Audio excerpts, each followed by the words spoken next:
it's a phantom campaign, the phantom presidency at this point.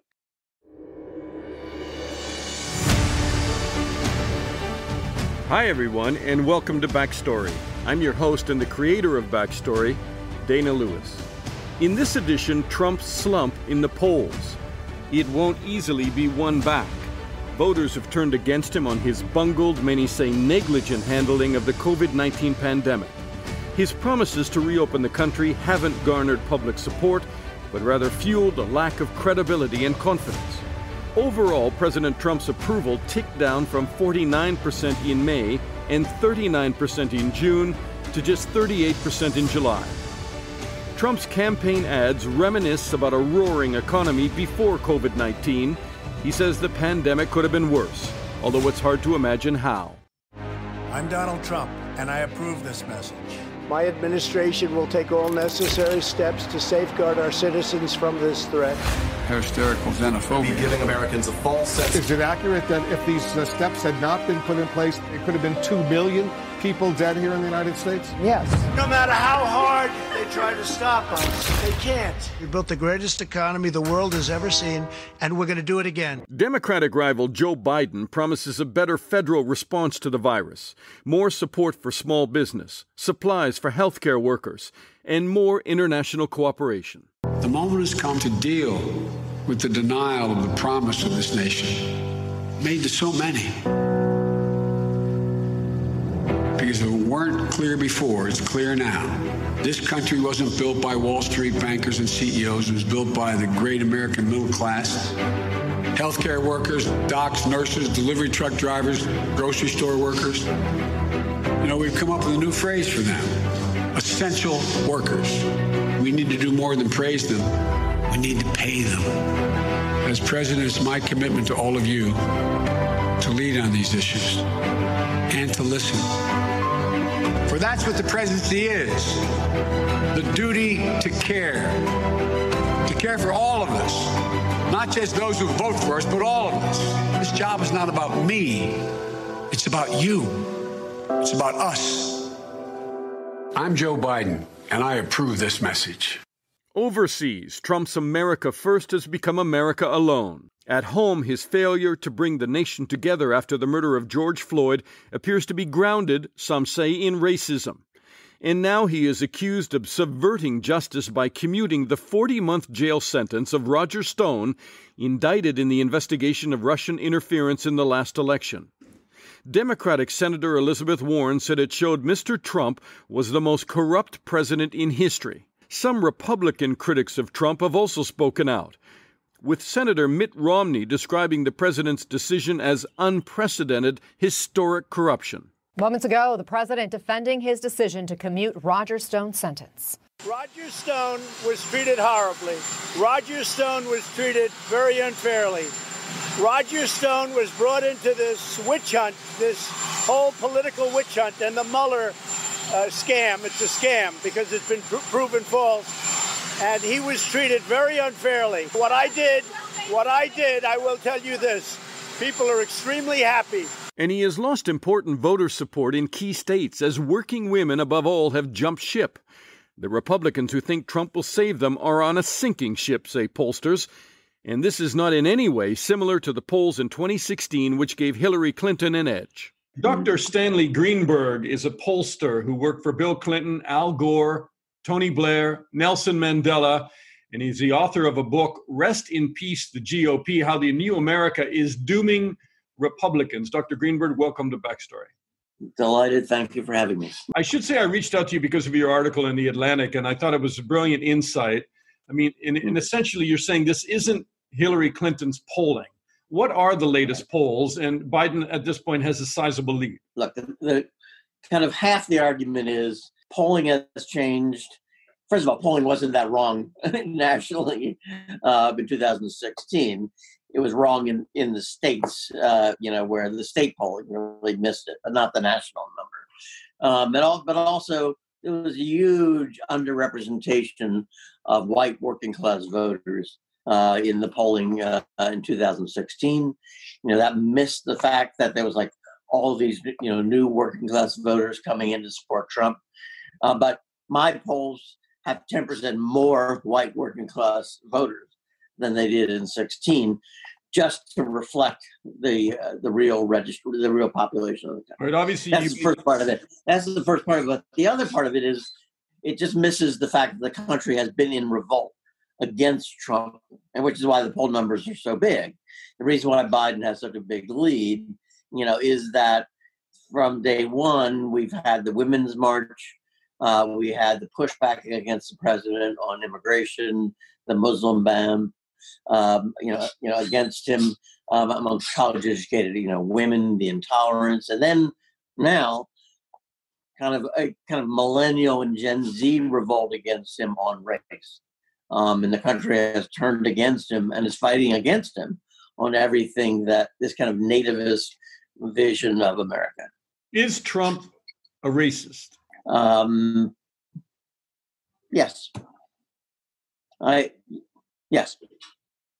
There's no why should one hesitate in saying it? I mean, he, at every point he has sent off, racist signals, whether it was about, not knowing the David Duke, the head of the KKK in the campaign, the good people on both sides in Charlottesville, and now what he's doing. Yes. He's done tweets against NASCAR driver Bubba Wallace, against Black Lives Matter, as well. And if we go back to his earlier period where he advertised in the I believe New York Times, about the Central Park murder there, calling for their conviction. And that's going back a long way, but I mean the most recent ones, obviously after the murder of George Floyd. Is he tapping into a part of America that'll get him reelected? Is there something I don't understand, or is this? Is he tapping into a demographic there, or is this a motive racist Trump? Not even close. Trump's election, has led Americans and led everybody in the world to question America that they had a huge faith in its exceptionalism. On so many issues, on race, on above all, on immigration. Being an immigrant country was almost the defining element of America. It grew as it elected Barack Obama, president of the United States twice. And it looks like a very different country from the rest of the world, quite exceptional. His election just produced huge doubts about America amongst Americans. Who wonder every day, what do we really, believe? And it's still, you still have to say, well, if 38% still approve of how he's doing in office, isn't that unacceptable? But that's kind of this argument of the two Americas. Yeah, right. What you have to understand is that the Republican Party has been in a decade-long battle led by the Tea Party to stop Barack Obama, a black president, first black president, from governing, as well as his coalition, his diverse coalition, which also included, millennials, and unmarried women, but a diverse coalition to block that coalition from governing. And they basically stopped everything and polarized everything for a decade. But the base of that was the Tea Party within the Tea Party revolt, the Tea Party within the Republican Party. They ultimately took over the Republican Party. They stopped the GOP establishment from governing. It was an internal battle, and Donald Trump ended up leading that faction of the Republican Party, but he has huge support with the evangelicals, and Tea Party, and mostly with the Catholic Republicans. But he's driven out everybody else. And so, he has an approval rating, but it is grounded in a diminished party that's losing support, that's shedding supporters. Let's talk the polls and demographics for a minute, because you were an advisor to Hillary Clinton's campaign, and you thought that she was going to win. So what is different about it this time? Why do you feel more assured that Biden's got it? Right. I was somebody who they welcomed input. I wasn't in the room amongst the decision makers, but they did welcome input. Sometimes it's easier to get real input if you're not in the room, if you're not part of the gang, right? Right. But I did communicate with her and Podesta and Robbie Mook and the others who were at the main speechwriters, of the campaign. No, it was a very arrogant campaign, that they didn't listen to voters, stopped doing polling. I didn't know that. So that when I heard from the campaign, that they were, that their polling was fine in the Midwest, I hadn't realized they had stopped polling, had not done any polling in those states or nationally for the last 3 weeks of the campaign. They had Why was that important, especially in the Midwest? Well, look, the way campaigns are run in America, this is not a proportional system. You have to win each state, and it's a winner-take-all system. So you need to win Michigan, you need to win Pennsylvania, you need to win Wisconsin, and so if you're running a real campaign, so when I'm doing polling, for example, for the Gore campaign, you have a pollster and a campaign in each state. And where are we there? What do we have to do, to win that state and get the electoral college majority? So if you don't have a campaign, which they didn't do any advertising. She never went to Wisconsin and do any polling in a state that they had to win. It's mad. It's malpractice. Similarly in Michigan, they spent more money in trying to pick up an electoral college seat, I think, in Nebraska or Kansas, rather than be sure of winning Michigan. And you said one of her gaffes was to describe half of Trump's supporters as deplorables. Right. And you walked right into what you've termed a white working class revolt against the elites. I mean, why did they revolt in last election and they won't this time? Yeah, look, I think it's actually the most important piece of what about the polling. Obviously, I talked about that earlier, but it's also the most important piece of what was happening in 2016.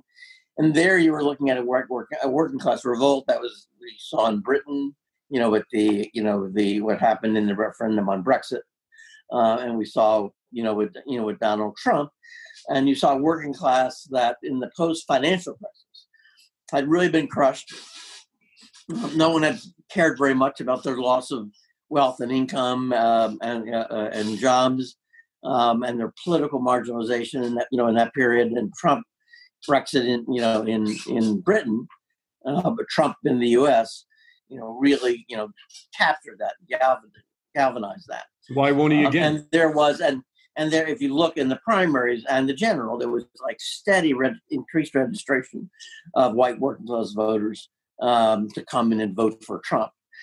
So they came in excess, to produce that result. But we've had the opposite. Every trend has moved in the opposite direction. She didn't campaign with white working class voters. She thought when she lost badly to them in Michigan, she thought she couldn't win them. And she simply decided to compensate by winning the big cities with bigger numbers and minority voters and women voters, all the voters that were Donald Trump was offending. And she very much ran on identity politics. She didn't go to the rural areas, didn't go to working class communities. Real sense of disrespect. But bring me up to date on Biden. How is Biden on the other hand? Yeah, Biden, in his bones, comes out of that respect for working people. That's Biden's whole identity, and it's impossible to imagine that he would run in that in that way. He'll respect working people, but also Trump lost these voters. If you look at the midterm elections, what I argue in another Atlantic piece is that the other reason why people don't understand Trump and his weakness is the working class is invisible to them. They focus on women, they focus on college educated and elite voters. So if you look at the 2018 midterms, all the focus was on suburban women, the seats that Democrats picked up in the House. But the shift from the white working class was 3 times as big to the Democrats as it was in the suburbs. It didn't produce as many seats because they're dealing statewide, kind of affecting statewide races. And the suburban seats were on the edge of being picked up. The trend had been there. But the big revolt against Trump took place in 2018 with the white working class. But since they're invisible to the elites, they don't see the working class, they just can't believe. I also can't believe they won't be fooled again. They look at the Trump rallies and they think those, that's the white working class. But what they miss is that they pulled off him dramatically already. And that also. Why is that? I mean, because is it because of his positions on race, his positions on immigration, or is it because they're not COVID-19 and because they're not fools? Because they're not fools. Donald Trump came in, and office.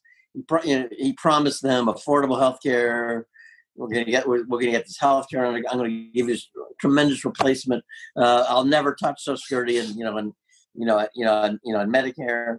He came in and repealed, tried to repeal the Affordable Care Act without any replacement. Tried to cut Medicare, and Medicaid, and they were most betrayed by that because they were dealing in real time with these huge costs of healthcare, and they only saw prescription drug costs, skyrocket under his.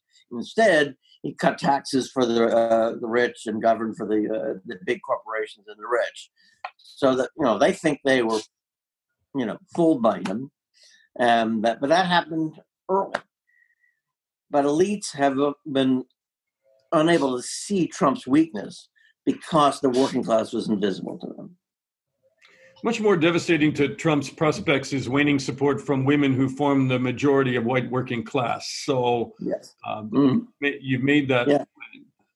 But we're also seeing just from the Republican foundation a deterioration in support within the Republican Party, right? I mean, the people who identify as Republicans, you quoted a figure from 39% down to 36% before George Floyd's death, and now it's down to 33% from 39%. Why are Republicans leaving the party?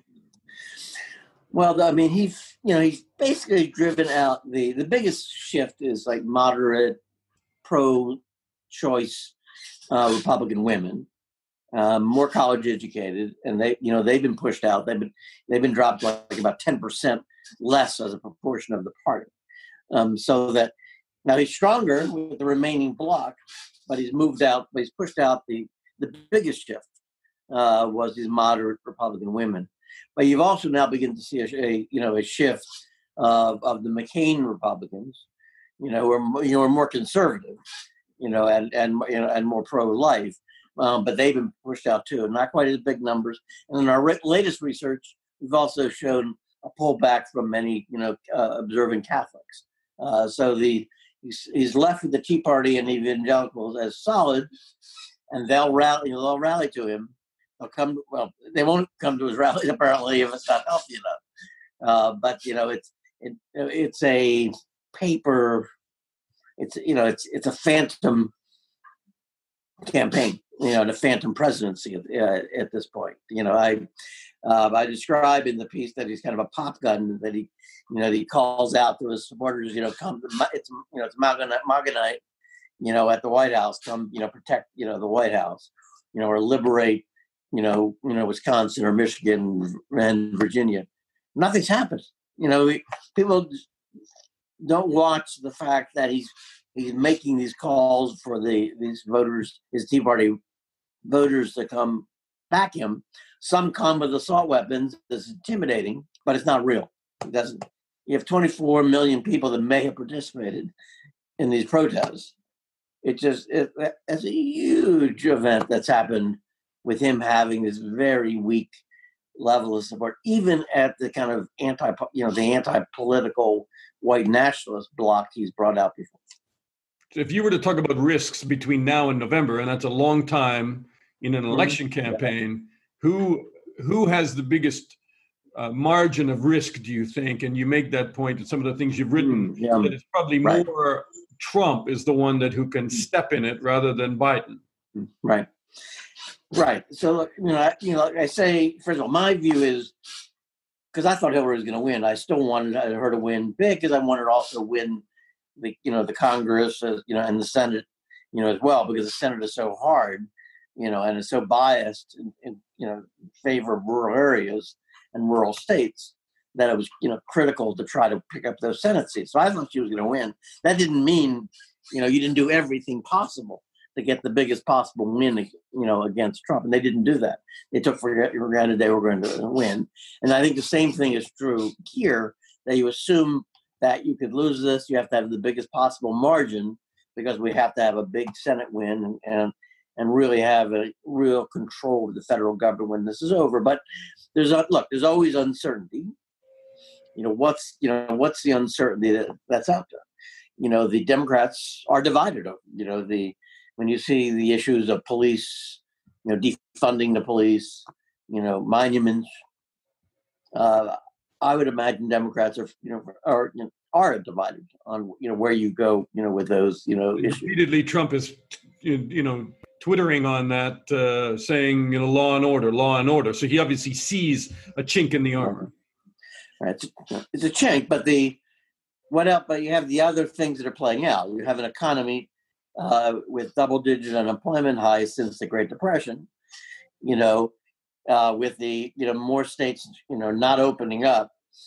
Are you going to have this big, prolonged, double-digit unemployment coming into the election, or is the economy going to take off? I mean, which he's banking and talking about. A third quarter that's surging growth. I think it's more likely that's going to stagnate, and that's what I've seen out of most of the reports of what might be coming. Is it's more likely stagnation. What about the virus? Do we think in 3 months the country is going to be struggling to control it, or do we think it's going to have conquered it and people want to reward and applaud the president for success in dealing with it? Right now, he's saying you have to go back to the school. It has to be in the school buildings themselves. That's a requirement from the federal government. Betsy Vos has declared that it has to be 5 days a week. In the buildings. It's not going to happen, and parents are extremely nervous. So in every area that you're dealing with, it's more likely. Will Biden say something that's insensitive or not, out of touch with what's happening in this country? Or as I said in the piece, will Donald Trump, say something that supports the white nationalists? And alienate the country from him, as he's been doing over and over again. So yes, there's uncertainty, but I think most of the risk is on the Trump side. And almost everything you look at, to me, has greater risk, for Trump. And the piece I would add in this is the Chief Justice Roberts, who has made 3 very surprising decisions. And he's had some say on when these decisions were made, because I think he was sending a signal to the president. This is not 2000 when Al Gore, was not allowed to become president despite winning the popular vote and probably the Electoral College. We're not going to overturn a real election. What I believe that this is not a Trump court, is what I think Roberts was saying. And that's, again, a huge risk for the president. You think he'll go? Last question. Will Trump go if the numbers are close? I understand that's not a pollster's insight. Right. That's more an American just watching the way this goes. Yeah. I mean, do you fear? I think he will do everything possible. Not to go. But it's a federal system in which the elections are certified in the states, and if you don't certify an election in the states, you also don't certify the state officials. So it's a little more complicated. If you say this election was fraud, then Ohio senators or state legislators don't get seated either. If you've tried to throw out the election, in key states based on fraud, from high mail-in ballots.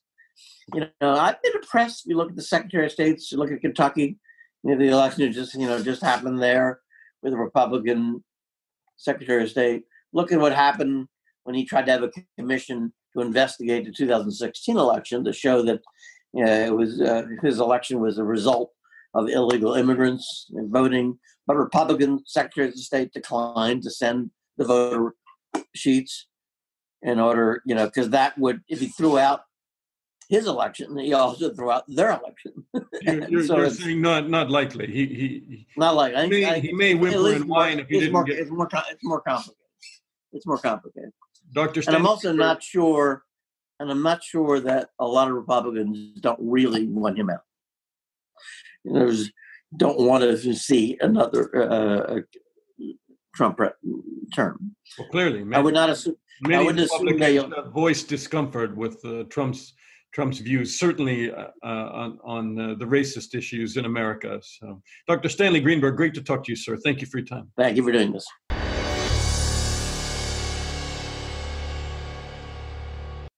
Michael Shure is a senior national correspondent. He's appeared on election shows, great political insight and commentary. Welcome to Backstory, Michael. It's great to be here. I'm a listener, Dana, so I'm glad to be here. Well, and I appreciate that because we practically talk every day in another program called Quick Hit, so Michael has to be nice to me. That's true. Although I don't, because we know each other. I can just go after you. Excellent. Well, I'm going to ask you really tough questions. Listen, I've just listened to pollster Stanley Greenberg. I mean, terrific analysis, and he says Biden has it. What do you think? Does Trump still have a surprise? I don't see where he surprises. You look at the election map, I just don't see how it's happening. And I'm going to be honest, I was somebody who didn't think he would win last time. I'm in a huge majority of people that covered the thing. I was on the road with Donald Trump for about a year and a half, covering that election, going to those rallies, and I was with Clinton a little bit. I didn't think there was a chance. There's something, you're a hockey fan, Dana. When you go to a hockey game, they say that everyone who cares about it is at the arena, which is why nobody watches it on television. Well, I sort of had the feeling there that everyone who cared about Donald Trump was at the venue, and I was certainly wrong about that. But what I don't think exists this time, and Stan Greenberg has a lot of information, which I think is really valuable to this conversation, but I also don't think in Joe Biden you have the same kind of candidate. As a matter of fact, I know that, as you did with Hillary Clinton. I think people really underestimated the negativity with which Democrats held Hillary Clinton. I also didn't think that they thought that a woman would vote for Donald Trump, and with all that we knew about him, and with the fact that you had a woman on as the nominee for the first time. So there's so much that was at play there that we all got wrong. And she also, by the way, being a hockey fan, I've been saying the Toronto Maple Leafs are going to win, every year since 1967, and they still haven't got a Stanley Cup. So I'm not going to call this election. But with Hillary Clinton, do you think that, she really had the perception of appealing to the elites and not the working class, especially working class white women? Yeah, and Stan Greenberg points that out. The deplorables line, which we all sort of thought, first of all, a lot of people agreed with, but they thought it was bad politics. We didn't realize, I don't think, the wedge that it put between Hillary Clinton, her supporters, and Donald Trump supporters. She walked into a trap with it, and that trap really energized a lot of people in the states that Donald Trump won by very little. You talk about Pennsylvania, Michigan, Wisconsin, those Rust Belt states, those manufacturing states where there is a real white middle class, and that white middle class is not moved by unions in the way they once were. They're people that will look at the candidate, and Donald Trump saying, throw the bums out, drain the swamp, that appealed to a lot of them, men and women alike. So if they were not offended by some of the things that he did and, his statements and tapes leaked talking of grabbing women in areas that he shouldn't have, why did women stick with him then? And why do you think that they won't now? Well, I think the proof is in the pudding as to the second part of that question. So I'm going to do what I can't stand when people do when I interview them, is answer the second part first. But I think the fact that you saw in 2018 so many women, suburban white women, going toward the Democrats, I think that is more indicative in 2018 than what we saw in 2016, which is them trying out something else. And also, again, we have to point to the sort of visceral dislike that many women women had as well of Hillary Clinton. And then when you go to the first part of what you were asking, I think that this year is different because we've had 4 years or 3 years now, 3.5 years of Donald Trump as president. And that's different than Donald Trump as a candidate. We know how he governs. We know what the country's been like for 3.5 years. That affects women. And I think a lot of the issues that play to women, issues of empathy, issues of family, issues of jobs and taxes that affect everyone. But you look at, I think, immigration. Immigration was an issue that divided the country. Right now, we are a pro-immigrant country. And when you see the kids in cages on the border, that changed a lot of women votes in 2018. If I can jump in there, because, I mean, he keeps tweeting law and order, law and order. Is he strategically, demographically adrift, or does he see something that we don't, that there's going to be increasing fear and consternation among people as Black Lives Matter say defund the police, and he thinks he's going to win it maybe on a law and order platform? I think what he's doing, I would never advise somebody who won the presidency about how to win the presidency. I don't think he's doing it right this time. I don't think his base for the most part is going anywhere. But as a president who has low approval numbers, he has to win over other people, not just geographically, but demographically. And I don't think he's doing it. So law and order, yeah, that gets his people riled up. He can't do the rallies, so he has his mini rallies on Twitter. When he talks about defunding the police and what that would mean, he's telling that to people who want to hear that. But he has to now reach across and find people like he did last time, these white women voters, for example, that Stanley Greenberg writes about and that you talked about, Dana. He's got to get those people to come to him or come back to him. It's tough to do that in just a little bit of time now. Greenberg made an interesting point in the article that he wrote for The Atlantic, and then also in the interview that I did with him. And I said, what can go wrong, which is just about anything in, months to come between now and November.